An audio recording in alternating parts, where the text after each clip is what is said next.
Use হয়।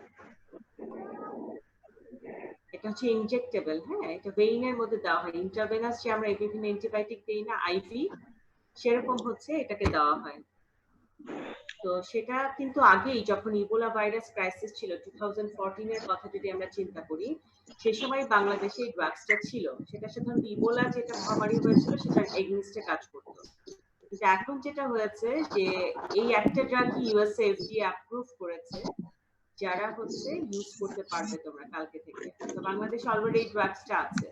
যদি Bangladesh government আমাদেরকে এটা করে অ্যাপ্রুভ করে তাহলে আমরা ইউজ করতে পারবো। এটা প্লাস পয়েন্ট হচ্ছে এটা কিন্তু তোমাকে প্রতিরোধ করবে না, কিন্তু ট্রিটমেন্টে হেল্প করবে। কিভাবে করবে? যে মানুষটার হয়তো সুস্থ হতে 14 দিন লাগতো, তার এখন সুস্থ হতে হয়তো 7 দিন লাগবে, সময় কম লাগবে। যার হয়তো আইসিইউ লাগতো তার আইসিইউ লাগবে না, অথবা যার হসপিটাল স্টে 2 উইকস ছিল এখন 7 ডেজ হবে। ঠিক আছে, এটা গেল একটা বিষয়। আর ভ্যাকসিনের একটা গুড দিক হচ্ছে যে ভ্যাকসিনই প্রথম 1 মেতে সেটা হচ্ছে যে অক্সফোর্ড ইউনিভার্সিটিতে তোমার হিউম্যান বডিতে প্রয়োগ করা হয়েছে। এতদিন তো অ্যানিমেলের উপর করেছে, বাট এখন একটা কমপ্লিট ভ্যাকসিন হিউম্যান বডিতে দিয়েছে। এটা ভালো দিক। প্রবলেম দিক যেটা যে ভ্যাকসিন বাংলাদেশে আসার পর চিকিৎসা হবে রোগীদের 2022, 2 বছর। ততদিন তো আমরা প্যান্ডেমিকের জন্য ওয়েট করতে পারবো।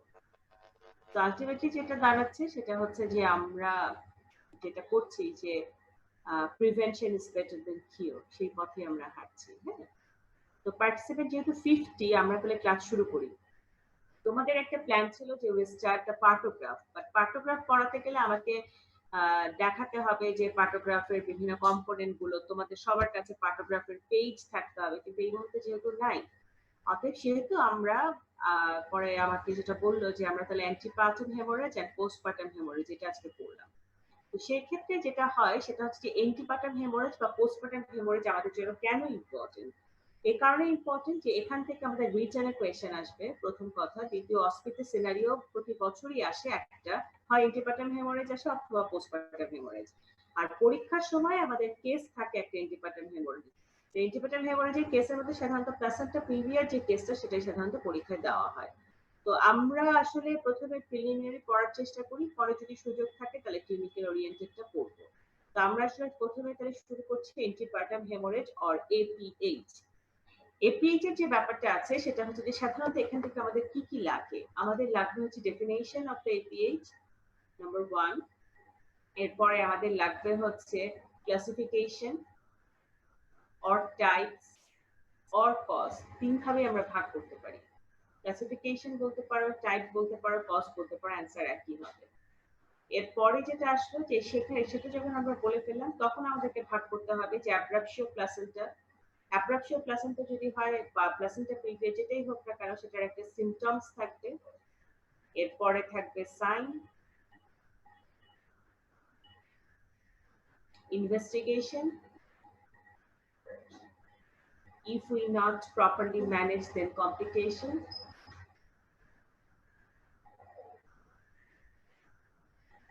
then management plan। ঠিক আছে, তাহলে সেটা আমরা একটু আগাই। তো ডেফিনেশনটা কি? ডেফিনেশনটা হচ্ছে যে any sort of bleeding from or into the genital tract after 28 weeks of pregnancy up to delivery। এই ডেফিনেশনটা আমাদের কাছে ক্লিয়ার হতে হবে। বাংলাদেশের মানুষের জন্য যারা উইমেন আছে 28 সপ্তাহের আগে যদি তাদের ব্লিডিংটা হয় that is called the abortion.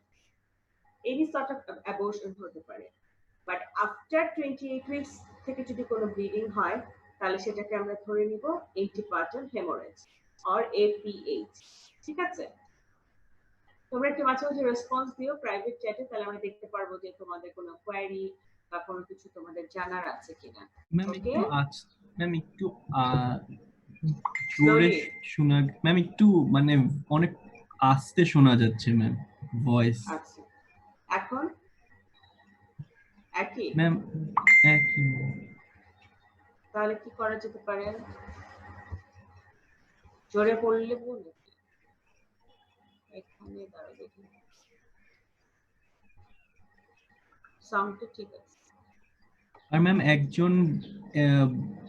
একজন বাইরে ম্যাম, ওকে অ্যাকসেপ্ট করতে হবে ম্যাম, বুঝতে না accept হয়েছে করেছে জি আনিকা জাফরিন দেখাচ্ছে শুধু আচ্ছা তাহলে আমরা যেটা বলছিলাম এখন শুনতে পাচ্ছো জি ম্যাম হ্যাঁ জি ম্যাম তাহলে আমাদের যেটা লাগবে ডেফিনেশনটা লাগবে 28 উইকস এর পরে আপ টু ডেলিভারি পর্যন্ত যেই ব্লিডিংটাই হচ্ছে না কেন সেটাকে আমরা বলছি অ্যান্টিপার্টাম হেমোরেজ সেক্ষেত্রে যেটা হলো যে তখন তোমাদেরকে জিজ্ঞেস করবে যে 8 সপ্তাহের আগে কি হলে কি হবে তখন তোমরা বলবা যে that is called the abortion অ্যাবর্শনের অনেক টাইপ আছে তোমরা জানো ইনকমপ্লিট হতে পারে কমপ্লিট হতে পারে অনেক সময় যেটা হয় সেটা হচ্ছে যে থ্রেটেন্ড অ্যাবর্শন হতে পারে অনেক সময় থেরাপিউটিক পারপাসও আমরা অনেক সময় অ্যাবর্শন করি সেগুলো মাথায় রাখতে হবে এরপরে যেটা আসলো যে কজ আসলে কেন হয় এই ব্লিডিংটা মেইন টু কজ যেটা মোর দেন 75% কজকে কভার করে সেটা হচ্ছে যে abruptio placenta and placenta previa 35% is the abruptio placenta and 35% is the placenta previa আর এরপরে যেটা হয় সেটা হচ্ছে যে অন্য যে বিষয়টা থাকে সেটা হচ্ছে যে অন্য কোনো আদার্স কারণে কি ব্লিডিং হতে পারে কিনা পারে যদি কারো সার্ভাইকাল পলিপ থাকে সার্ভাইকাল ইরোশন থাকে সার্ভাইকাল কার্সিনোমা থাকে তাদের ক্ষেত্রেও কিন্তু অনেক সময় এই ধরনের ব্লিডিং হতে পারে সেটা আমাদের মাথায় রাখতে হবে আর লাস্ট অফ অল হচ্ছে কিছু ব্লিডিং ডিসঅর্ডার নিয়ে কিছু পেশেন্ট আসে সে সময় দেখা যায় আমরা দেখি যে এই ধরনের ব্লিডিং এর একটা চান্স তাদের থাকে সেই জায়গাটাও আমাদেরকে খেয়াল করতে হবে যে সেরকম কোনো কথা আছে কিনা ওকে এতটুকু বোঝা গেল ইয়েস ম্যাম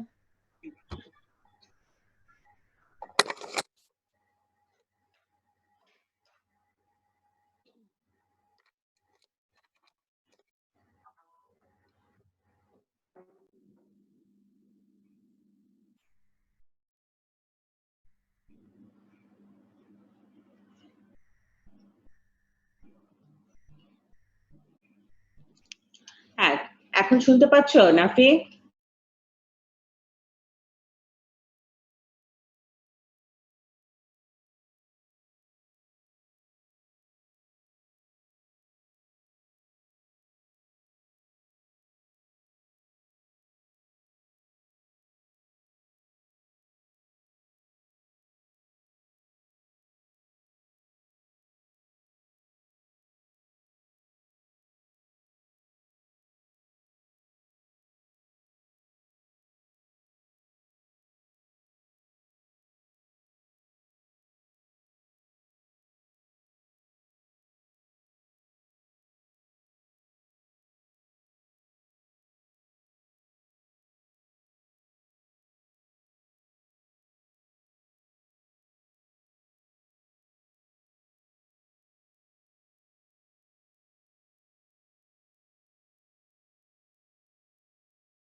ব্লিডিং যেটার সাথে পেইন থাকবে এবং ব্লিডিং যেটার সাথে হার্ডেনিং অফ দ্য ইউট্রাস ইউট্রাসটাতে তুমি হাত দিলে তোমার কাছে মনে হবে যে একদম স্টোনি হার্ড একটা ইউট্রাস তুমি পাচ্ছ তো সেটা যদি তুমি ফিল করতে পারো that is called the abruptio placenta তাহলে এখন ডেফিনেশন যদি তোমার কাছে জানতে চায় তাহলে কি বলবা তুমি any sort of the placenta any sort of the bleeding which is occurred due to the premature separation of the placenta is called abruptio placenta any sort of the bleeding which is occur due to premature separation of the placenta টাকে premature separation যদি হয় সেই কারণে যে ব্লিডিংটা হয় that is called the abruptio placenta এটা চলে গেল এখন আসো যে who are the risk group যাদের abruptio placenta টা হতে পারে সেই গ্রুপটাকে আমরা খুঁজে বের করি যে কারা আসলে রিস্ক গ্রুপ তা abruptio placenta হতে পারে সেই রিস্ক গ্রুপের মধ্যে একটা বড় গ্রুপ হচ্ছে যাদের প্রিএক্লেমশিয়া অথবা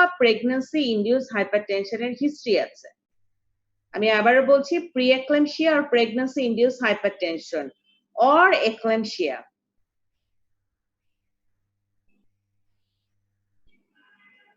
ঠিক আছে preeclampsia or eclampsia or pregnancy induced hypertension then আর কাদের হতে পারে যাদের হচ্ছে টুইন প্রেগন্যান্সি আছে তাদের ক্ষেত্রে আমরা এই প্রবলেমটা পেতে পারি টুইন প্রেগন্যান্সি যাদের আছে যাদের প্রলং হিস্ট্রি অফ এনিমিয়া আছে এনিমিয়ার যে রোগীগুলো থাকে তাদের ক্ষেত্রেও কিন্তু অনেক সময় আমরা এই দেখি যে এই প্রবলেমটা হয়।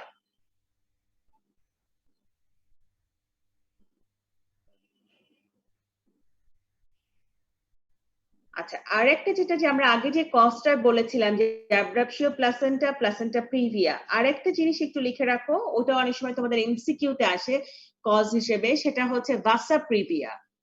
অ্যাব্রাপশিও আমাদের এপিএইচ এর কারণে অ্যাব্রাপশিও হতে পারে, প্লাসেন্টা প্রিভিয়াও হতে পারে, বাট কারো কারো ক্ষেত্রে ভাসা প্রিভিয়া, যদিও সেটার পার্সেন্টেজ খুব কম, সেটা আমরা পেতে পারি। তো আমরা যদি জানতে চাই যে এই অ্যাব্রাপশিও প্লাসেন্টার ইনসিডেন্সটা কেমন প্রেগন্যান্সিতে, এটা হচ্ছে 1 to 2%। The incidence of the abruptio placenta is 1 to 2%। এবং এই যে ব্লিডিংটা হয়, এই ব্লিডিংটা মেইনলি কোন সময় হয়? আমাদের উইমেন যাদের এই ব্লিডিংটা হবে তাদের মেইনলি কোন সময় এই ব্লিডিংটা হয়? Usually it is occur in the 3rd trimester of the pregnancy। ঠিক আছে? এবং এটার কি কোনো রিকারেন্স চান্স আছে কিনা? তোমার কাছে একজন হিস্ট্রি দিল যে তার আগের প্রেগন্যান্সিতে এরকম অ্যাব্রাপশিও প্লাসেন্টার হিস্ট্রি ছিল, তাহলে তোমার এখনকার প্রেগন্যান্সিতে তার কি এটা হতে পারে কিনা? Yes, the chance of the recurrence is the 20%। 20% ক্ষেত্রে আমাদের চান্স অফ দ্য রিকারেন্স আছে। And the chance of the maternal mortality rate is 2 to 5% for the abruptio placenta। 2 থেকে 5% রোগীদের হচ্ছে অ্যাব্রাপশিও প্লাসেন্টার জন্য মৃত্যুবরণ করতে পারে, কিন্তু আমরা এটা বলছি world wide, but in our country the chance of the maternal mortality is 7 to 10%, which is very high। So আমাদের দেশেটাও তোমাদের জানতে হবে এবং ইন্টারন্যাশনাল যেটা সেটাও তোমাদের জানতে হচ্ছে। ঠিক আছে, এতটুকু বোঝা গেল? জি Yes, ম্যাম। জি ইয়েস ম্যাম। ঠিক আছে, যারা জি বলে কেউই বলে, সবাই বলে না। Admit all. জনগণ এখনো লাইনে দাঁড়ায় আছে ভেতরে আসার জন্য। কাকে কাকে দেখতে পাচ্ছি? রায়সা রফিক, জি আচ্ছা আছে, হ্যাঁ। Anika, Anika Jafrin, Yes, ma'am. কি অবস্থা আপনার? ভালো? জি ম্যাম। আচ্ছা, শুভেচ্ছা কার্কি,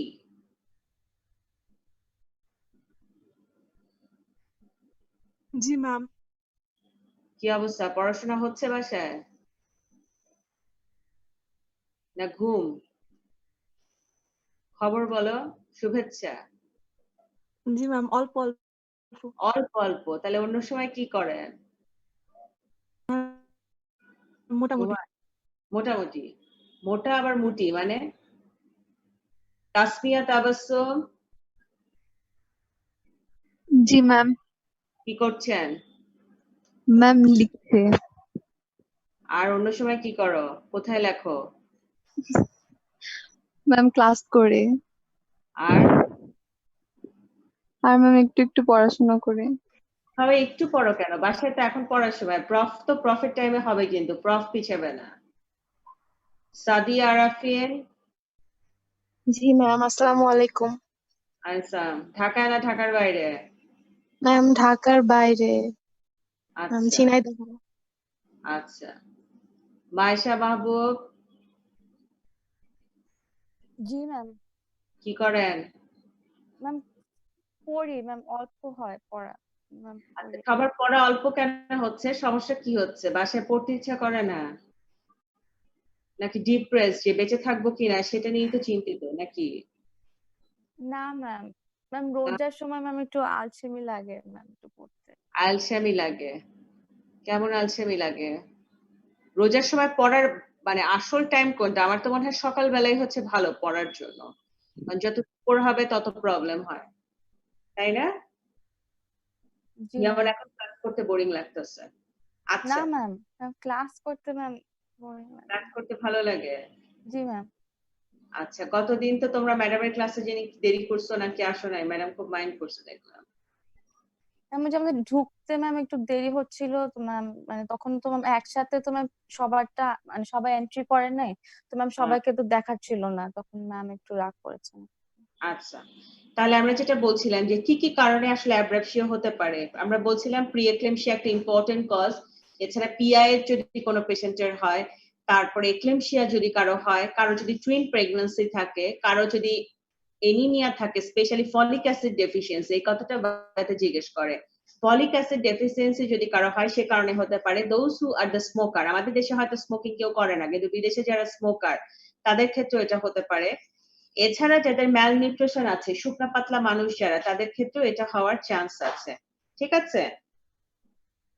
আরেকটা যেটা যে অলিগোহাইড্রামিয়াস, এটা একটা কারণ, পলিহাইড্রামিয়াস, দুটো কারণে এখানে আসবে, বাট আমরা পরীক্ষার সময় লিখবো পলিহাইড্রামিয়াস। যাদের পলিহাইড্রামিয়াস আছে তার মানে কি AFI is more than 25, এটা কিন্তু জানতে হবে। The normal level of the AFI is 5 to 25. যদি 5 এর নিচে হয় we can call it the oligohydramnias, আর যদি 25 এর উপরে হয় তাহলে সেটাকে আমরা বলছি polyhydramnias. So polyhydramnias is one of the important cause of this situation. ঠিক আছে? এখন তোমাদের কাছে মাঝে মধ্যে একটু প্যাথোফিজিওলজি জিজ্ঞেস করে, বইয়ের মধ্যে 3-4 পৃষ্ঠা আছে, বাট আমি দুইটা লাইনে এই কথাটা বলবো। একটা হচ্ছে ইন্টেন্স ভেসোস্পাজম, নাম্বার 2 হচ্ছে anoxia of the endothelium of the blood vessel. তার মানে একটা এমন ভেসোস্পাজম হচ্ছে যেখান থেকে অ্যানোক্সিয়া ডেভেলপ করছে ব্লাড ভেসেলের। So intense vasospasm and the anoxia of the blood vessel, and then followed by rupture of the blood vessel. সেটা followed by হচ্ছে extravasation of the blood. বুঝে গেছে কতটা? আরেকবার বলবো? রিপিট করা যাবে? Yes, intense vasospasm, তার মানে হঠাৎ করে তোমার বডিতে একটা intense vasospasm হলো, প্রথম কথা। হ্যালো হ্যালো, হ্যাঁ আমি একটা ক্লাস নিচ্ছি, তো ক্লাস শেষ করে তোমাদের ফোন দিচ্ছি। ইন্টেন্স ভেসোস্পাজম বুঝতে পেরেছো, সেখান থেকে এন্ডোথেলিয়াল ইনজুরি হচ্ছে, সেই এন্ডোথেলিয়াল ইনজুরিতে এক ধরনের অ্যানোক্সিক চেঞ্জ হচ্ছে, সেখানে যখন অ্যানোক্সিয়া ডেভেলপ করছে সেখান থেকে রাপচার অফ দ্য ভেসেল হয়, এবং সেখান থেকে এক্সট্রাভাসেশন অফ দ্য ব্লাড, কারণ ব্লাডটা তো পারভেজনাল বের হয়ে যাচ্ছে, তার মানে এক্সট্রাভাসেশন যদি না হয় তাহলে তো এটা হবে না, তো সেই কারণে এটা হতে পারে। ওকে, এছাড়া কি হতে পারে, গ্রামে দেখবা যে মহিলারা বলে যে হাজবেন্ড ধরে পিটাইছে, ভায়োলেন্স টুয়ার্ডস দ্য উইমেন। পেটের মধ্যে বিশেষত দেখা যায় যে রিক্সা চালক হাজবেন্ড ঘরে আসছে, বউ রান্না শেষ করতে পারে নাই, পেটের মধ্যে লাথি মারছে। Trauma is a important cause for our country. সে কারণেও কি হয়, অনেক সময় আমাদের মেয়েদের এপিএইচ হয়। আরেকটা টার্ম তোমরা শুনেছো যে টুইন প্রেগন্যান্সি থাকলে আমরা অনেক সময় এক্সটার্নাল কেফালিক ভার্সন করার চেষ্টা করি। তার মানে কি, টুইন মানে কি, তার বাচ্চার নিচে মাথা উপরে, আমরা কি করি এক্সটার্নাল কেফালিক ভার্সন, পেটের উপর দিয়ে এটাকে ঘুরিয়ে মাথাটাকে নিচের দিকে নামানোর চেষ্টা করি। তো সেই সময় দেখা যায় অনেক সময় মহিলাদের অনেক বেশি ব্লিডিং হয়, এবং সেটা যখন ব্লিডিংটা হয় সেটা কিন্তু প্রিম্যাচুর সেপারেশন অফ দ্য প্লাসেন্টার কারণে হয়। তো সেটাও একটা one of the important reason of the abruptio placenta. ঠিক আছে? আর কি হতে পারে, আরেকটা হতে পারে যে তুমি একটা ফার্স্ট ফিটাস ডেলিভারি করেছো, সেকেন্ড ফিটাস এখনো পেটের মধ্যে, টুইন প্রেগন্যান্সির জন্য। তো ফার্স্ট ফিটাসটা এমন ফোর্সফুলি ডেলিভারি হলো যে সেকেন্ড ফিটাসটা ডেলিভারির সময় তার হচ্ছে প্লাসেন্টা সেপারেশন আগেই হয়ে গেল, ডেলিভারির আগেই, সেটা একটা কারণ হতে পারে। তাহলে আমরা কি বলবো, forceful delivery of the first baby in case of twin pregnancy. ঠিক আছে? আরেকটা ইম্পর্টেন্ট কারণ হচ্ছে, আমরা জানি যে আমরা পড়েছি premature rupture of the membrane, অর্থাৎ আমার এখন মেমব্রেন রাপচার হওয়ার কথা না, বাট কোনো কারণে মেমব্রেনটা রাপচার হয়ে গেল, সেখান থেকেও কিন্তু one of the important cause of the abruptio placenta হতে পারে। আরেকটা হচ্ছে কিছু কিছু বাচ্চাদের জন্মগতভাবে শর্ট কর্ড থাকে, তাদের মাদের ক্ষেত্রে আমরা ফিলিয়া হয় অথবা ইউটেরাস অ্যাবনরমালিটি থাকে, থ্রোম্বোফিলিয়া এবং ইউটেরাস অ্যাবনরমালিটি। ঠিক আছে?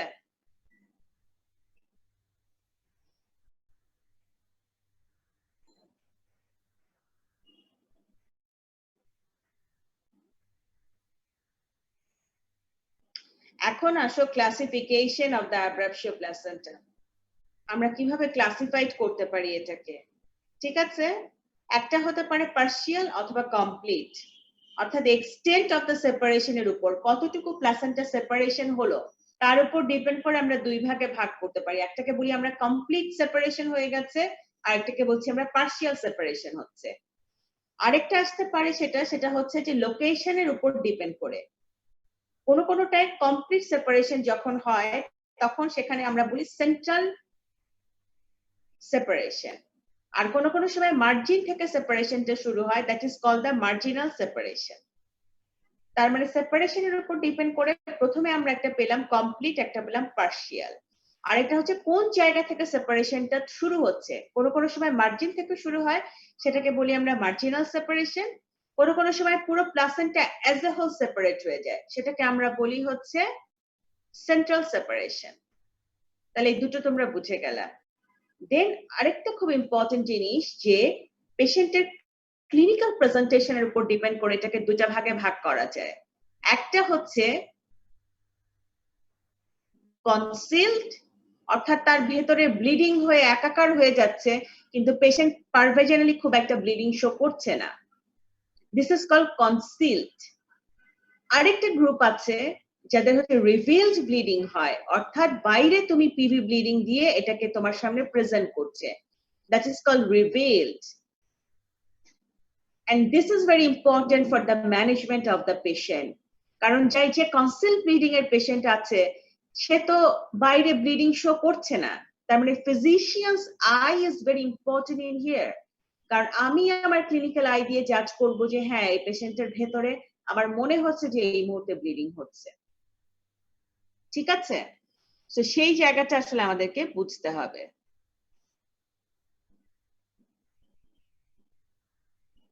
আরেকটা গ্রুপ আছে যারা হচ্ছে একেবারেই আমার ব্লিডিং বাইরে দেখাচ্ছে, that is called the reveal.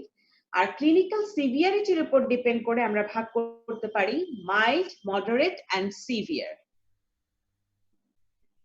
Mild, moderate and severe.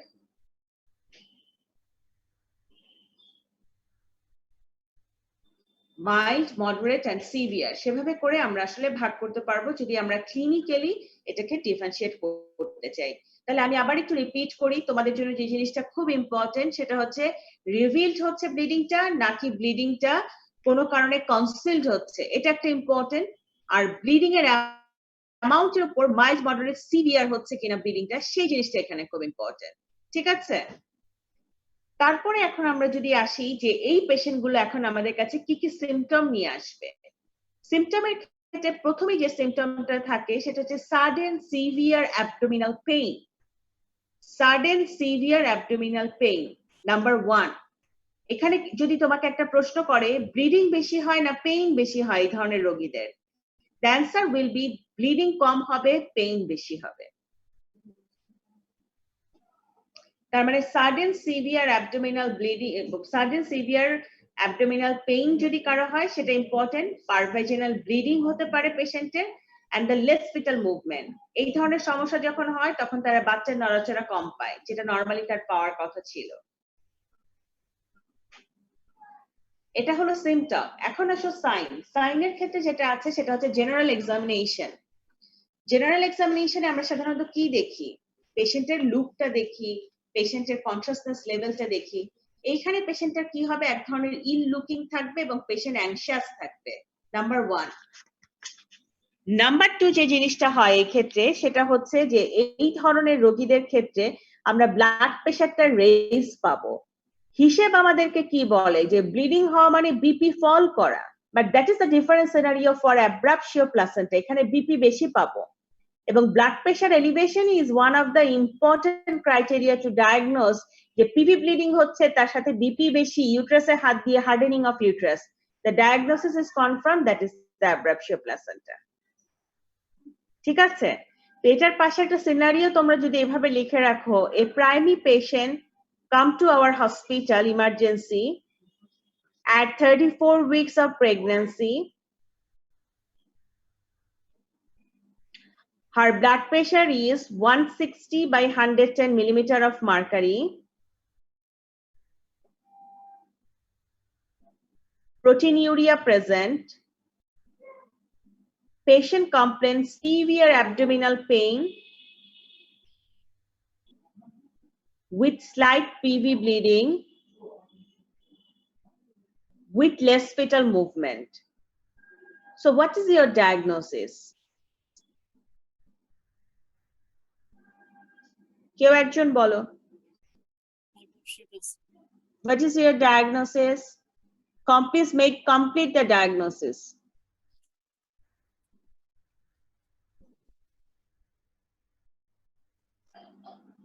হলো না? Next, anyone? 34 weeks primary gravida হ্যাঁ, with proteinuria and abruptio placentae. হলো না? Next.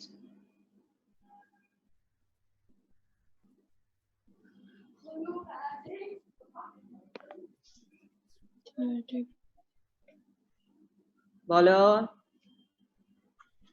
Ma'am, 34 weeks primary gravida with abruptio placenta due to preeclampsia. Next. অথবা with preeclampsia. R A case of primary gravida of 34 weeks of pregnancy with antepartum hemorrhage may be due to abruptio.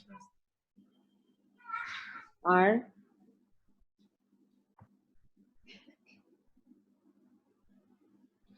আমাদের ডায়াগনোসিসটা হবে primary গ্রাভিডা with 34 weeks of pregnancy with abruptio placenta with preeclampsia. Because when we say the total diagnosis, the final diagnosis, তখন কিন্তু of দিয়ে বললে হবে না, এর একসাথে এক একটা। So primary gravida দিয়ে আমাদেরকে শুরু করতে হয়, then we need to say that 34 weeks of pregnancy with abruptio placenta with preeclampsia with less fetal movement. আমি সিনারিওতে less fetal movement বলেছি না? Yes or no? Yes, ma'am. Yes. So less fetal movement is an important diagnosis কারণ তোমার তো শুধু মাকে বাঁচাইলে হবে না, বাচ্চাকে বাঁচাইতে হবে না। মাকে বাঁচাইলে বাচ্চাকে বাঁচাইতে পারলে না, ফেল তো, তুমি ডাক্তার ভালো হইলা না। তার মানে কি আমাদেরকে এই ডায়াগনোসিসের উপর কিন্তু আমার ডিপেন্ড করবে এখন কি করতে হবে। বিকজ তার যদি লেস ফিটাল মুভমেন্ট না থাকে আমি কিন্তু একদিন 2 দিন 3 দিন আমি ওয়েট করতে পারবো। বাট যখন লেস ফিটাল মুভমেন্ট থাকে তখন কিন্তু আমাদের যে বিষয়টা চলে আসে এখানে সেটা হচ্ছে যে আমাদেরকে স্টেরয়েড ইনজেকশন দিতে হবে তার লাং ম্যাচুরেশনের জন্য, প্রথম কথা।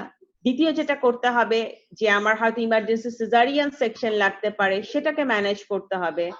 তৃতীয় কথা যে এনবিডি অ্যালাউ হয়তো আমরা করতে পারবো না, সেই বিষয়ে পেশেন্টকে কাউন্সেলিং করতে হবে। And last of all abruptio placenta বা প্লাসেন্টা প্রিভিয়া যাই হোক না কেন এপিএইচ এর পেশেন্টের we need more blood, 3-4 bag রক্ত আমাদেরকে জোগাড় রাখতে হয়, সেই জায়গাটাকে আমাদেরকে ঠিক করতে হবে। ঠিক আছে? সো সেই জায়গাগুলো আমাদেরকে জানতে হবে ডায়াগনোসিসের জন্য। তাহলে আমরা যেটা বলছিলাম যে পেশেন্টের সাইন যখন আমরা দেখবো এখানে এনিমিয়া বেশি, এনিমিয়াটা আমরা পাবো, আমরা পেশেন্টের যেটা পাবো ব্লাড প্রেশারটা রেজ পাবো। আর কি পাবো আমরা পেশেন্টের এখানে? একটা ইম্পর্টেন্ট জিনিস পাবো পেশেন্টের, সেটা হচ্ছে বলো কি বলো, তোমরাই বলো, আমি বললাম। জেনারেল এক্সামিনেশন ইম্পর্টেন্ট একটা ফাইন্ডিং এখানে কি? অ্যানিমিয়া। ইয়েস, অ্যানিমিয়া বলা হয়ে গেছে। Hardening of the uterus.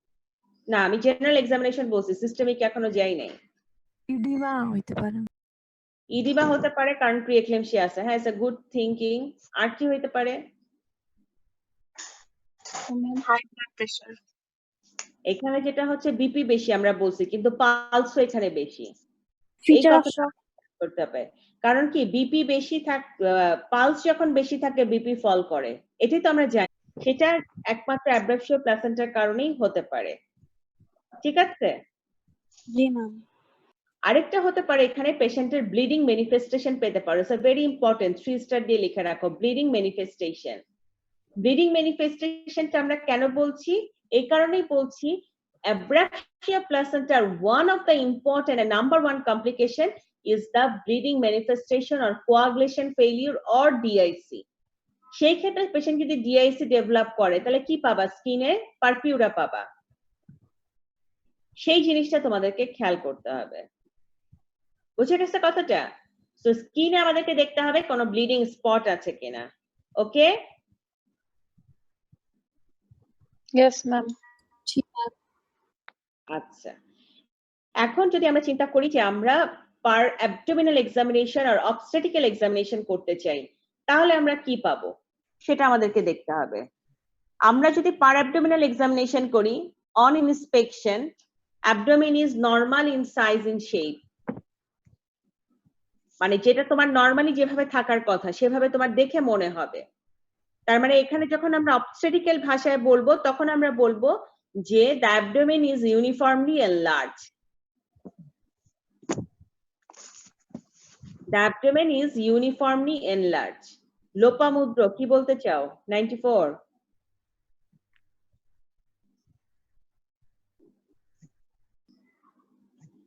আচ্ছা, তাহলে কি হলো? The abdomen আমরা যেটা দেখছি দূর থেকে সেটা হচ্ছে uniformly enlarged.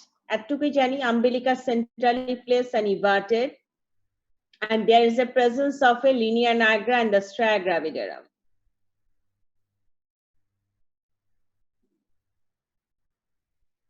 ঠিক আছে, এখন মেইন ফাইন্ডিংটা পাবো আমরা প্যালপেশনে। আমরা যদি প্যালপেট করি পেশেন্টটা, তাহলে আমাদের এখানে যেটা হবে সেটা হচ্ছে ফার্স্ট অফ অল আমরা কি দেখি? Fundal height. আমরা ফান্ডাল হাইট কোন হ্যান্ড দিয়ে দেখি? শর্টার দাস কোন হ্যান্ড দিয়ে দেখি? লেফট হ্যান্ডে। লেফট হ্যান্ডে, ভেরি নাইস। আচ্ছা, তাহলে আমরা যদি ফান্ডাল হাইট দেখি তাহলে আমরা লেফট হ্যান্ড দিয়ে ফান্ডাল হাইটটা দেখলাম। তো এখানে ফান্ডাল হাইটের যে ব্যাপারটা হবে, the fundal height will be more than the gestational age. This is very important finding. Fundal height more than the gestational age. Lakshman. Yes, ma'am. যদি fundal height more than the gestational age হয়, তো সিম্ফাইসিও fundal হাইটটা কেমন হবে? সিম্ফাইসিও fundal height বেশি হবে।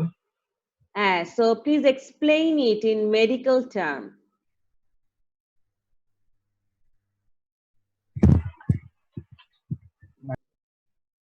বলো। ভাগেশ্বরী, role 78।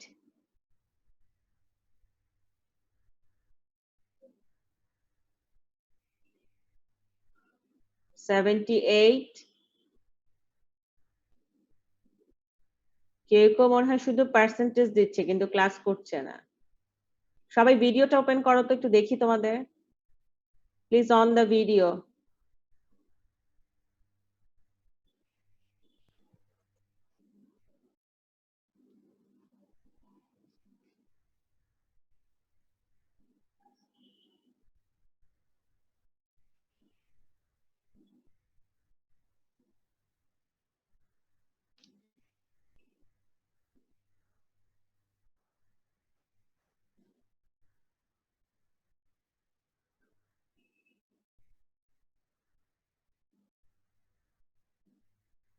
আচ্ছা, কে বলতে পারবে সিম্ফাইসিও ফান্ডাল হাইটটা কি হবে? তামান্না, রোল 83।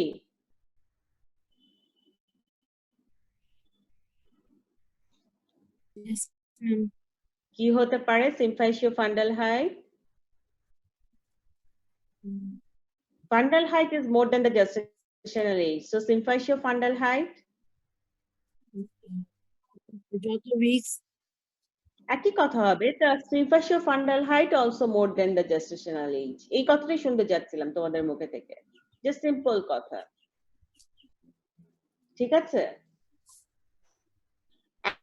এখন আসো, তাহলে কি হলো? ফান্ডাল হাইট আমরা এই যে লেফট হ্যান্ড এভাবে দেখছি। সিম্ফাইসিও ফান্ডাল হাইট আমরা টেপ দিয়ে মেজার করছি। নেক্সট আমরা একটা দেখি আম্বিলিকাস বরাবর we see the umbilical girth, সেটাও হবে মোর দেন দ্য জেস্টেশনাল এজ। তখন তোমাদেরকে জিজ্ঞেস করে যে 34 উইকস তোমার যেটা অ্যাবডোমিনাল গার্ড আমরা বলি সেটা সাধারণত কত বেশি হওয়ার কথা? মোর দেন 97 সেন্টিমিটার। তার মানে 34 উইকস এর যদি কোনো মা থাকে তার ক্ষেত্রে ফান্ডাল হাইটটা তুমি পাবা 37 উইকস এর মতো। সিম্ফাইসিও ফান্ডাল হাইটও তুমি 37 সেন্টিমিটারের মতো পাবা। অ্যাবডোমিনাল কাট নরমাল হচ্ছে এই বয়সে থাকবে 97 সেন্টিমিটার, সেটা তুমি হয়তো 110 120 পাচ্ছ। অর্থাৎ অ্যাবডোমিনাল এক ধরনের হাইট বৃদ্ধি পাবে কারণ ইউটারাসের ভেতরে ব্লিডিং হচ্ছে। ক্লিয়ার এতটুকু? আর কি পাবা? Yes. ইউটারাস যদি তোমরা হাত দাও, tense and tender abdomen. The uterus is tense and tender. এই দুটো কথা ইউজ করতে হবে, double T, tense and tender.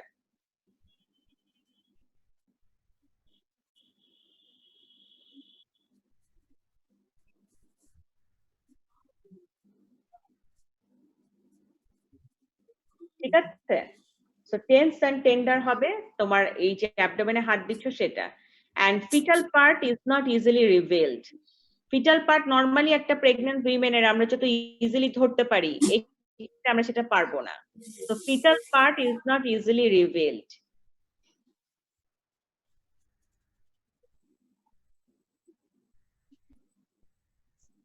আর যেটা হবে fetal heart sound usually absent থাকবে এখানে।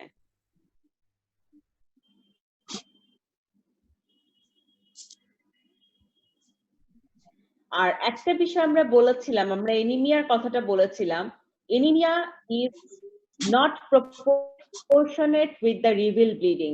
এই কথাটা এখানে খুব ইম্পর্টেন্ট, কারণ আমরা তো ব্লিডিং যতটুকু হয় সেটার উপর ডিপেন্ড করে এনিমিয়াকে জাজ করি, বাট এই ধরনের পেশেন্টের ব্লিডিংটা খুব একটা রিভিলড হয় না বাইরে, অর্থাৎ ভিতরে প্রচুর ব্লিডিং হয় কিন্তু পিভি ব্লিডিং দিয়ে আমরা তো দেখতে পাই না। তো সেই ক্ষেত্রে ওদের যে ব্লিডিংটা হয় সেই ব্লিডিং এর প্রপোর্শনেটলি যেভাবে এনিমিয়া পাওয়া দরকার আমরা পাই না, আমরা বরং এনিমিয়াটা কি পাচ্ছি, আমরা কম পাচ্ছি অথবা বেশি পাচ্ছি, দ্যাট মিন্স ম্যাচ করবে না। আর ইউট্রাসের ফিলটা কেমন হবে এটা তোমাদেরকে জিজ্ঞেস করবে, যেটা আমরা তোমাকে বললাম, টেন্স, টেন্ডার এন্ড স্টোনি। তিনটা কথা পাথরের মতো, টেন্স, টেন্ডার এন্ড স্টোনি। ঠিক আছে? এখন সেকেন্ড কথা আসে যে এই ধরনের পেশেন্টের আমরা পিভি এক্সামিনেশন করব কি করব না, পারভেজিনাল এক্সামিনেশন আমরা করব কি করব না। Usually we don't want to do the PV examination, কারণ PV examination আমাকে খুব একটা কোনো গুড কোনো দিকে ডাইভার্ট করবে না, যে কারণে হয়তো আমার প্রেগন্যান্সি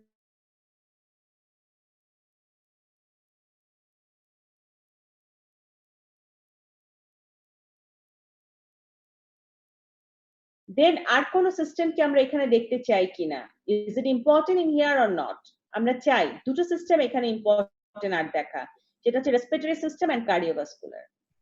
রেসপিরেটরি এই কারণেই দেখতে চাই যে পেশেন্টের এখানে আর কোন অ্যাসোসিয়েটেড রেসপিরেটরি প্রবলেম আছে কিনা, কারণ আমরা বলছিলাম পেশেন্ট এনিমিয়া থাকতে পারে, এনিমিয়া থেকে পেশেন্ট হার্ট ফেলিয়ারের দিকে যেতে পারে, সেই ক্ষেত্রে আমরা কি পেতে পারি, বেসাল ক্রিপিটেশন পেতে পারি।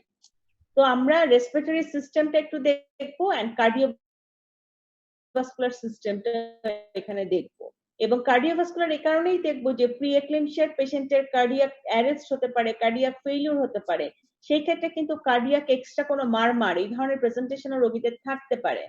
So we see for any added sound present or not, যেটা দেখে হয়তো আমাদের কোনো কমপ্লিকেশন হচ্ছে কিনা সেটাকে আমরা ডায়াগনোসিস করতে পারবো কিনা। দেন আমরা যদি আরেকটা জায়গায় আসি, সেটা হচ্ছে যে এই পেশেন্ট গুলোর কি কি ইনভেস্টিগেশন আমরা করব। কিছু জেনারেল ইনভেস্টিগেশন আছে, যেমন আমরা বলি সিবিসি করব, it is very important in here, কারণ পেশেন্টের এনিমিয়া থাকবে। সো কমপ্লিট ব্লাড কাউন্ট করে আমরা হিমোগ্লোবিন লেভেলটা দেখতে চাই। এখানে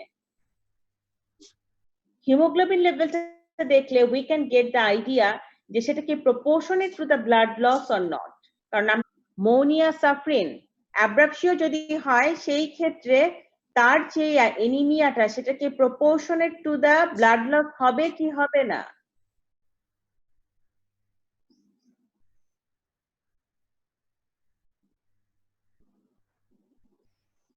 কথা নাই কেন? কেউ কেউ মনে হয় শুধু অন করে দিয়ে চলে যায়, ক্লাসে থাকে না আমার ধারণা। তামান্না আনজুম, জি ম্যাম। প্রপোর্শনেট হবে কি হবে না? না ম্যাম, প্রপোর্শনেট হবে না। হ্যাঁ, হবে না। Very good. তাহলে আমরা এনিমিয়া লেভেলটা এখানে দেখতে চাচ্ছি। আমরা আর কি দেখবো এখানে? Very important thing, coagulation profile, কারণ আমরা বলে বলেছিলাম অ্যাব্রাপশিয়া প্লাসেন্টার একটা ইম্পর্টেন্ট কমপ্লিকেশন হচ্ছে কোয়াগুলেশন ফেলিউর অর ডিআইসি। তাহলে আমরা কি দেখছি? কোয়াগুলেশন প্রোফাইল দেখবো এখানে। কোয়াগুলেশন প্রোফাইলে আমরা সাধারণত কি কি দেখতে চাই? কেউ বলতে পারবা? নাম্বার 1 হচ্ছে হ্যাঁ bleeding clotting time, platelet count. হ্যাঁ ভেরি গুড। তাহলে Bleeding time, clotting time, prothrombin time. হ্যাঁ ভেরি গুড। তাহলে আমরা নাম্বার 1 যেটা বলতে চাই প্ল্যাটেলেট কাউন্ট। প্ল্যাটেলেট কাউন্ট নরমাল কত? লাইলুন ইসলাম, লাবণ্য, what is the normal count of platelet?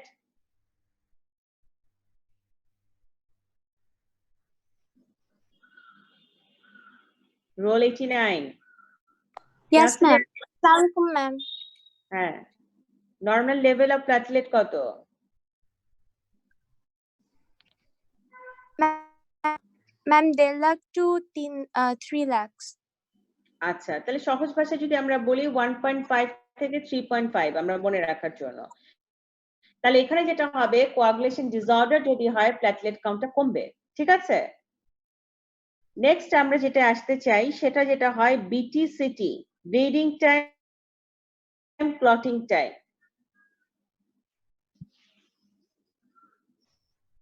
Bleeding time এবং ক্লটিং টাইম সেটা এখানে অল্টার্ড হবে। ব্লিডিং টাইমটা বেড়ে যাবে এখানে, ক্লটিং টাইমটাও বেড়ে যাবে।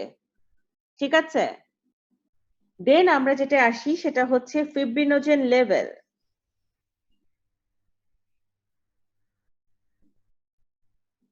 Role D781 Sadia Sultana. জি ম্যাম, আসসালামু আলাইকুম। ক্লটিং টাইমটা কেমন হবে? বেড়ে যাবে। কত হতে পারে? More than 6 minute. ঠিক আছে, জি ম্যাম। ওকে নেক্সট যাও, যেটা দাঁড়াচ্ছে সেটা হচ্ছে ফিব্রিনোজেন লেভেল। ফিব্রিনোজেন লেভেল আমরা যেটা বলছিলাম এখানে কমে যাবে, less than 150 milligram per decilitre. Fibrinogen level,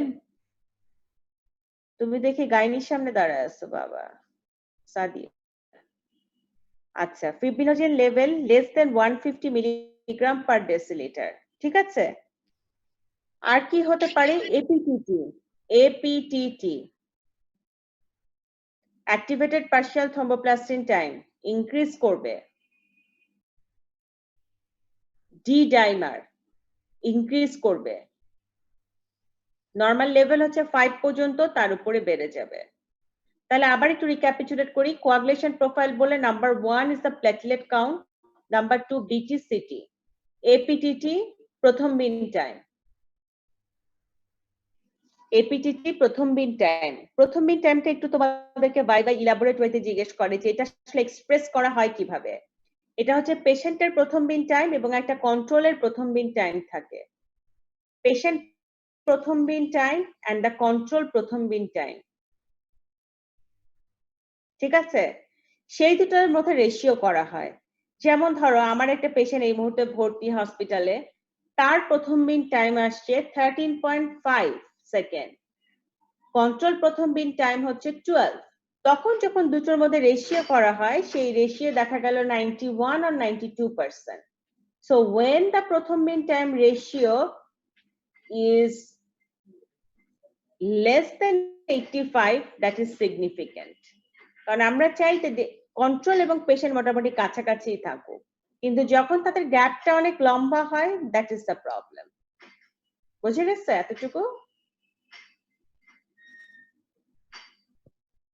ওকে, তারপরে যেটা আমরা বলছিলাম সেটা হচ্ছে যে কোয়াগুলেশন প্রোফাইল আমাদের দেখা শেষ। এখন আমরা কি করব? এখন আমাদের খুব ইম্পর্টেন্ট একটা জিনিস, সেটা হচ্ছে ultrasonography of the whole abdomen. এখন তোমরা বলতে পারো যে ম্যাডাম আপনারা তো সবসময় বলেন যে প্রেগন্যান্সিতে শুধু প্রেগন্যান্সি প্রোফাইল করব, but why we do the whole abdomen for this patient? কি অ্যান্সার করতে পারবা? Anyone? Roll 13 Sara Islam. Yes, ma'am. কেন whole abdomen? Why not only the pregnancy profile? To see bleeding, অ্যাবডোমেনের ভিতরে যদি মানে কনসিলড ব্লিডিং যেটা আছে ওইটা দেখার জন্য। আচ্ছা, আর কেউ? ম্যাম বিকজ ইন লিভারে কেস কোনো অফ প্যাথোলজি আছে কিনা? Ma'am uterus occupies the whole abdomen. Mother pregnancy আছে না নাই? আচ্ছা, আর কিছু? রেনাল কোনো অ্যাসপিরেশন হয়েছে কিনা বা অন্য কোনো সিস্টেমে কোনো এফেক্ট হচ্ছে কিনা? ইয়েস, আর কিছু? কথা বলতে তো ভায়াবল প্রেগন্যান্সি প্রেজেন্ট হবে। এক্সক্লুড করার জন্য কি জন্য?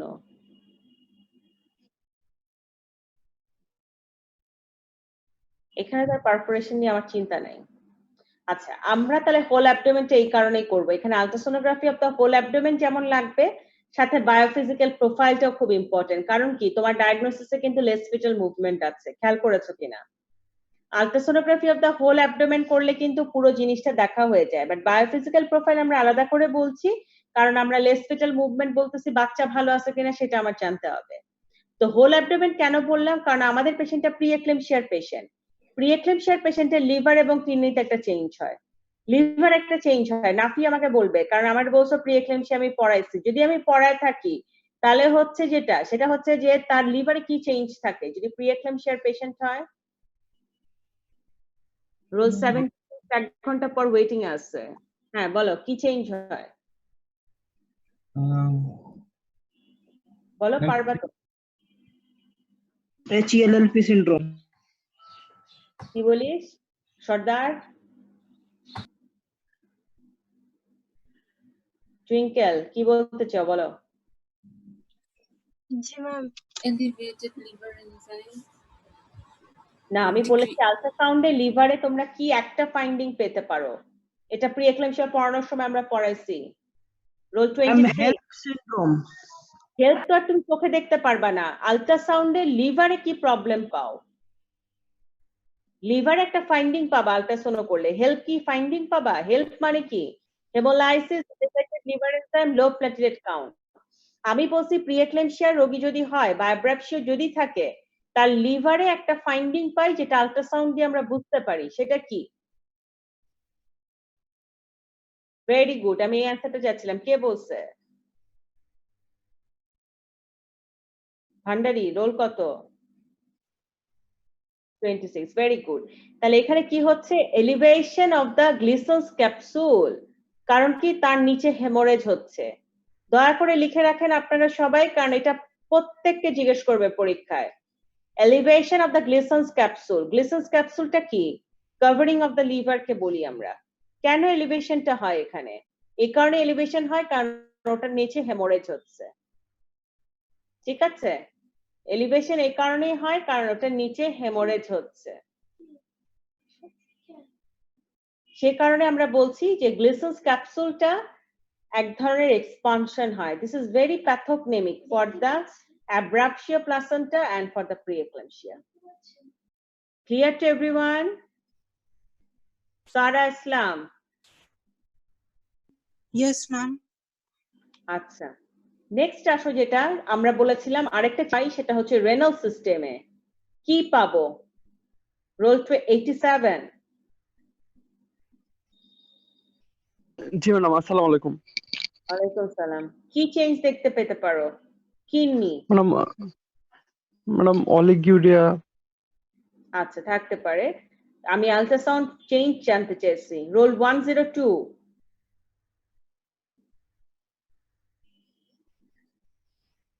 মৌমিতা। জি ম্যাম। কি চেঞ্জ পাবা?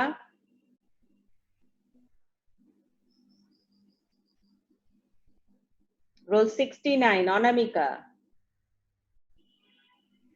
জি ম্যাম। কি চেঞ্জ পাবা কিডনিতে? কে বলতে পারবা? ভলান্টিয়ার হও।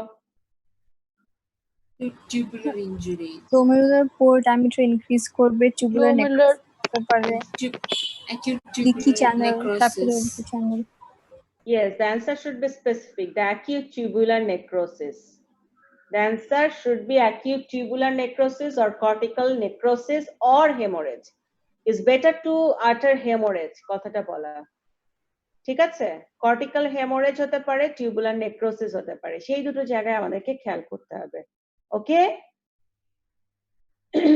বাকি যেটা যারা বলছো সেটা বিভিন্ন রকম প্যাথোজেনেসিস, বাট আমি প্রশ্ন করছি আল্ট্রাসাউন্ড ফাইন্ডিং এ আমরা কি পাবো, সেই ফাইন্ডিংটা সম্পর্কে আমাদেরকে বলতে হচ্ছে, যেটা সেটা হচ্ছে যে আমরা অ্যাকিউট টিউবুলার নেক্রোসিস পেতে পারি বা হেমোরেজ পেতে পারি, এন্ড গ্লোমেরুলাসও আমরা একটা চেঞ্জ পেতে পারি। বুশরা, একটু আমাকে বলো তো যে এই ক্ষেত্রে যে পেশেন্ট গুলো আমরা বলছিলাম যে তাদের প্রোটিন ইউরিয়াটা হচ্ছে, what is the main cause of proteinuria? আমি পরীক্ষায় একটা লাইনে কথাটা বলেছিলাম, এন্ডোথেলিয়াল ইনজুরি হতে পারে, দেন ভাসোস্পাজম হতে পারে। না, প্রোটিন ইউরিয়ার কারণটা কি? প্রোটিন কেন বের হয়ে যাচ্ছে? প্রোটিনটা কোথা দিয়ে বের হচ্ছে? কিডনি দিয়ে বের হচ্ছে না? গ্লোমেরুলার পোর ডায়ামিটার ইনক্রিজ করবে, ক্যাপিলারি লিকি চ্যানেল হয়ে যাবে, ওজন্য that is the answer, capillary leaky channel. একটা কথায় উত্তর দিবা সবসময়, কারণ পরীক্ষায় তো তুমি ডেসক্রিপশন দিতে পারবা না। সো তোমাকে এক কথায় উত্তর দিতে হবে যে ক্যাপিলারি লিকি চ্যানেল, এই কথাটাই তোমাকে অ্যান্সার করতে হচ্ছে, ঠিক আছে? তো সেটা তোমাকে বুঝতে হবে। এটা গেল একটা বিষয়। নেক্সট যেটা আমরা বলবো সেটা হচ্ছে যে এই ধরনের পেশেন্ট গুলো যখন আমাদের কাছে আসবে, তো আমরা এই আল্ট্রাসাউন্ডটা করলাম, তার সাথে আমরা বারবার বলছি যে আমরা বায়োফিজিক্যাল প্রোফাইলটা দেখবো। So what are the component of the biophysical profile? Roll 57। আসসালামু আলাইকুম ম্যাম। হ্যাঁ, বায়োফিজিক্যাল প্রোফাইলের কম্পোনেন্ট গুলো কি কি আছে?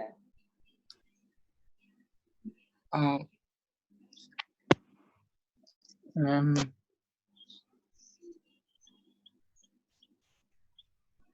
ভুলে ভুলে গেছি। গেছি।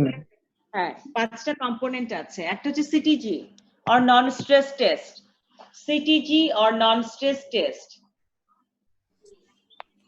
জি ম্যাম। নাম্বার 1। নাম্বার 2 যেটা আছে আমাদের সেটা হচ্ছে যে এএফআই, এএফআই। নাম্বার 3 হচ্ছে ফিটাল ব্রিদিং। নাম্বার 4 হচ্ছে, কে পারবে বলতে? fetal tone, fetal tone, gross body movement, muscle tone.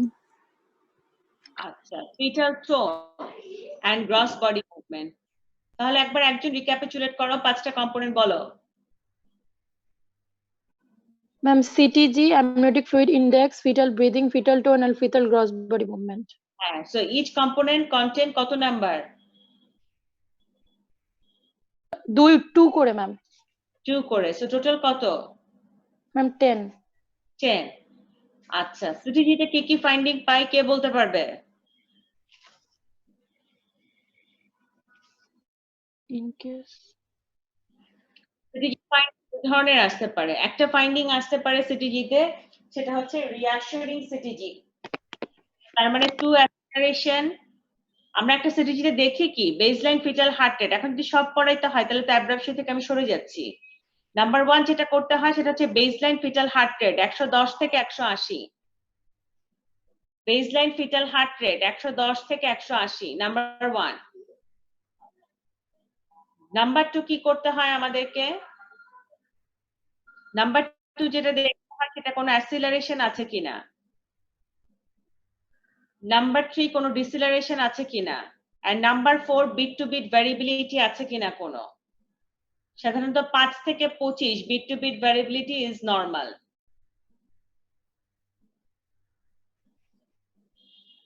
ঠিক আছে? সো যদি আমাদের ফিটাল হার্ট রেট 110 থেকে 180 থাকে, বিট টু বিট ভ্যারিয়েবিলিটি যদি আমাদের 5 থেকে 25 থাকে, আমাদের অ্যাসিলারেশন 2 or more হবে and no deceleration, that is a reassuring CTG, তার মানে বাচ্চা ভালো আছে। আর যদি আমাদের ফিটাল হার্ট রেট 110 এর নিচে অথবা 180 এর উপরে, নো অ্যাসিলারেশন, প্রেজেন্স অফ ডিসিলারেশন, তাহলে সেটা কিন্তু নন রিঅ্যাসুরিং সিটিজি হয়ে গেল, তার মানে ফিটাস ডিস্ট্রেসে আছে। সো আমরা যখন কম্পোনেন্ট গুলো দেখবো বায়োফিজিক্যাল প্রোফাইলের, দ্য কম্পোনেন্ট ইজ 10, তো সেই কম্পোনেন্ট যদি আমরা দেখি যে লেভেলটা 6 এর কম আছে, তার মানে ফিটাল ডিস্ট্রেস। এটা তোমাকে কমপ্লিটলি বলতে হবে পরীক্ষায়। যদি 6 এর কম থাকে তার মানে ফিটাস ডিস্ট্রেসে আছে। যদি 6 থাকে তাহলে সেটা হবে ইকুইভোকাল। ইকুইভোকাল মানে হচ্ছে বাচ্চাটা ভালোও থাকতে পারে, খারাপও থাকতে পারে। We need to take the intervention. And if it is less than 6, তার মানে fetus in distress. তাহলে আরেকবার যদি বলি, 6 এর উপরে থাকা মানে বাচ্চা ভালো আছে, 6 মানে ইকুইভোকাল, আর 6 এর নিচে যদি থাকে তাহলে fetus distress-এ আছে। So 6 এর নিচে যদি হয় distress-এ থাকলে we need to terminate the pregnancy. 6 যদি থাকে তাহলে admission of the patient, left lateral position, oxygen, and giving corticosteroid injection for the maturation of the lung of the baby. Rule 36, what is the dose of steroid?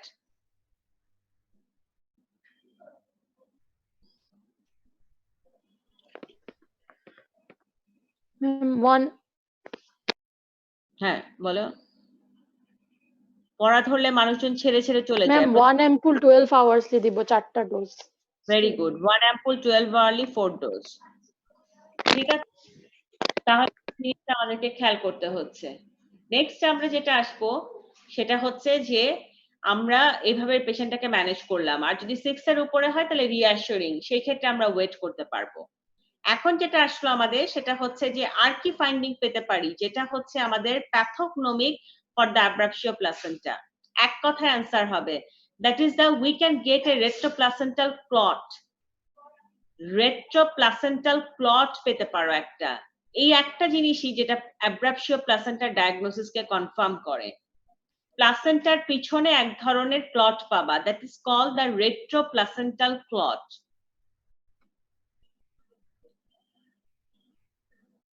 ঠিক আছে, that is the confirmatory for the abruptio placenta.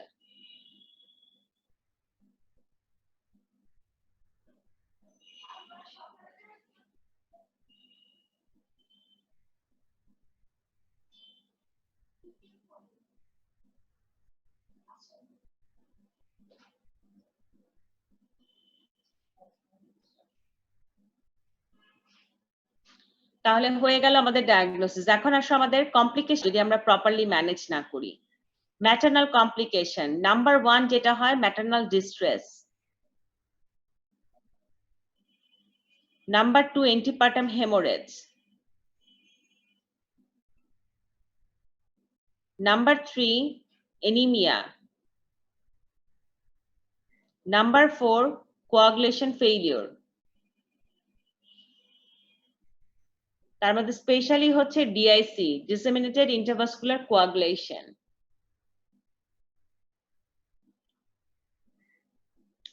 তারপরে হয় যেটা সেটা হচ্ছে increase the operative interference, কারণ এদের ম্যাক্সিমামেরই আমাদের সিজারিয়ান সেকশন করতে হয়।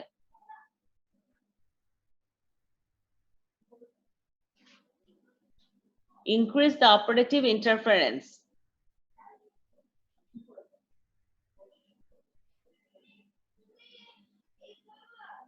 তারপরে যখন তার ডেলিভারি হয় সে সময় কি হয়, chance of bleeding is more during the process of the delivery.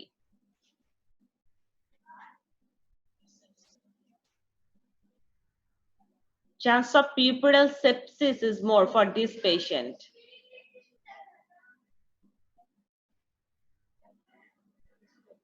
And the lactational failure. PPH. বাচ্চার জন্য কি হয়, fetal distress হয়, interferent fetal death হয়, still birth হয়, premature baby delivery হয়।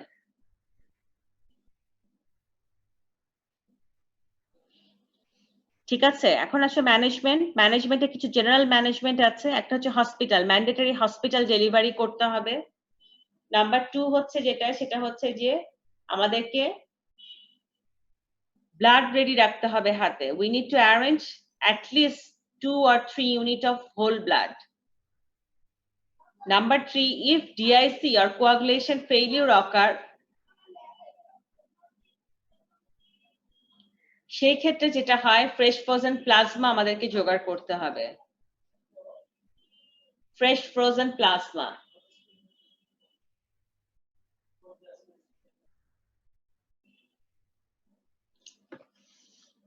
ঠিক আছে,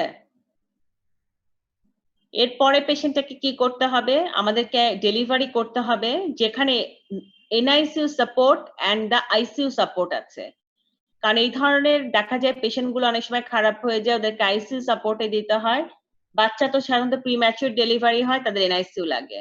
সো আইসিইউ এবং এনআইসিইউ সাপোর্ট যাদের আছে সেটা করতে হবে এখানে।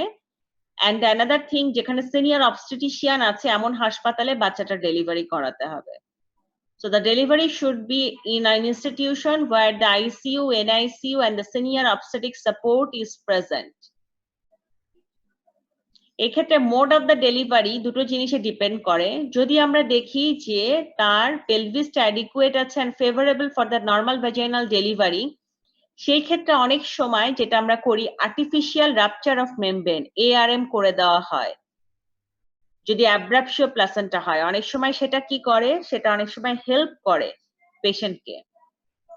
But most of the delivery occur by the caesarean section.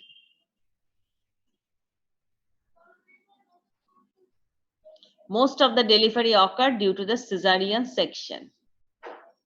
ঠিক আছে, তাহলে এখানে দুটো অপশনই তোমার বলতে হবে যে ARM করে আমরা দেখতে পারি যে এনভিডি করানো যায় কিনা, যদি যায় আমরা করাবো, আর যদি না হয় দেন বাচ্চা ডিস্ট্রেসে থাকে। কারণ আমরা যে সিনারিওটা দিয়েছিলাম লেস ফিটাল মুভমেন্ট আছে, তো এখানে যদি বায়োফিজিক্যাল প্রোফাইল 6 এর কম থাকে এবং ফিটাল ডিস্ট্রেস হয়, সেই ক্ষেত্রে কিন্তু আমাদেরকে কি করতে হবে, আমাদেরকে হচ্ছে ইমার্জেন্সি সিজারিয়ান সেকশন করে ফেলতে হবে।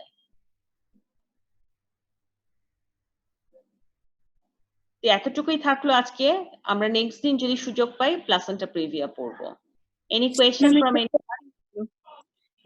yes ma'am, যে blood pressure why didn't it decrease যদি ব্লাড লস হচ্ছে? হ্যাঁ, ব্লাড প্রেশার তো বাড়ার কারণে এটা হচ্ছে। তো ব্লাড প্রেশারকে তুমি কন্ট্রোল করবা by giving the proper antihypertensive.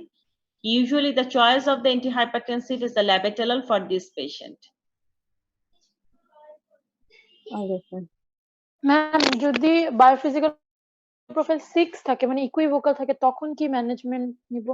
এটা বলে ফেললাম, হসপিটাল অ্যাডমিশন হবে, আইভি ফ্লুইড পাবে, লেফট ল্যাটারাল পজিশন হবে, আর পেশেন্টকে ফলো আপ করতে হবে কিক চার্ট দিয়ে।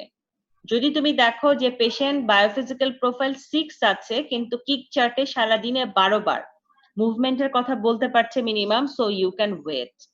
কারণ এইখানে ওয়েটটা ওই কারণেই হয় to complete the dose of the steroid injection. কারণ আমরা তো 4 ইনজেকশন দিব 12 hourly, so we need to have in our hand the 48 hour. হ্যাঁ জি, ওই সময়টাই আসলে ম্যাম স্টেরয়েড যদি আমরা 12 আওয়ারলি 4 ডোজ, কিন্তু ম্যাম যদি ইমার্জেন্সি সিজারিয়ান সেকশন করতে হয় তখন যদি স্টেরয়েড তো ডোজ তখন তো আমরা কমপ্লিট করতে পারি না, তখন ম্যাম বেবি লাং ম্যাচুরেশন। হ্যাঁ, সেই ক্ষেত্রে WHO আমাদেরকে একটা গাইডলাইন দিয়েছে যে যদি অ্যাকিউট তোমাকে করতেই হয়, তোমার হাতে সময় নাই, তাহলে স্টেরয়েডের 3টা ইনজেকশন একসাথে দিয়ে তুমি পেশেন্টটাকে ওটিতে নিয়ে যাও। This is the guideline from the WHO. Okay ma'am. Any other question? Ma'am. Yes, roll 58.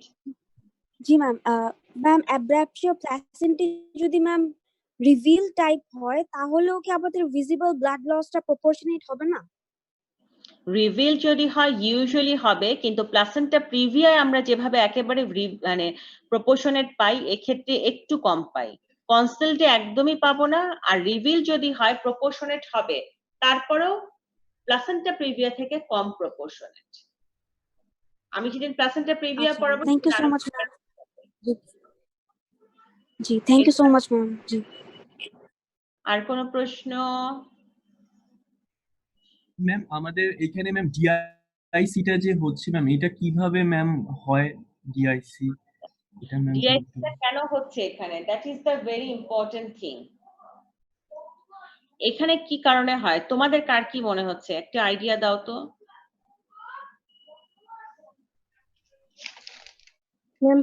কোনোভাবে সিস্টেমিক সার্কুলেশনের মধ্যে কোনো ফিটাল কোনো ধরনের কম্পোনেন্ট অ্যামনিওটিক ফ্লুইড বা কিছু একটা কোনো এন্ট্রি করছে ব্লিডিং সাইড গুলো থেকে, তখন থেকে ডিআইসি হয়ে যাচ্ছে। হতে পারে এটা একটা কারণ। আরেকটু ভালো নরমাল ডিআইসির প্যাথোজেনেসিস চিন্তা করো, সেভাবে বলো।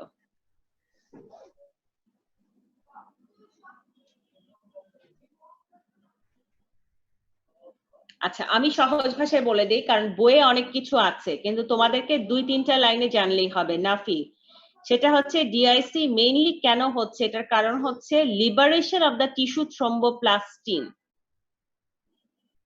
Number 1 cause tissue thromboplastin liberation হয় এখানে।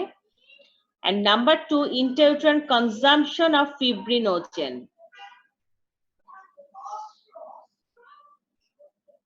And other coagulation factor during the process of the formation of the retroplacental clot. আমি একটা ফাইন্ডিং বলছি না যে ইটস প্যাথোগনেমিক retroplacental clot formation করে। Yes, ma'am. হ্যাঁ, সেটা কেন হচ্ছে এখানে? কারণ হচ্ছে liberation of the tissue thromboplastin number 1। Number 2 হচ্ছে ইন্ট্রাইউটেরাইন কনজাম্পশন, ইউটেরাসে কনজাম্পশন করে ফেলছে কাকে? ফিব্রিনোজেন এন্ড আদার ক্লটিং ফ্যাক্টরকে for the formation of the retroplacental clot. সেটা কি করছে? Activation of the extrinsic coagulation mechanism.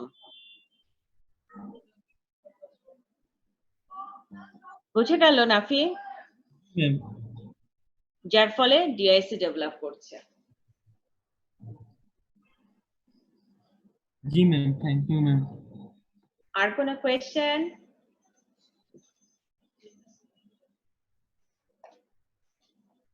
Yes or no?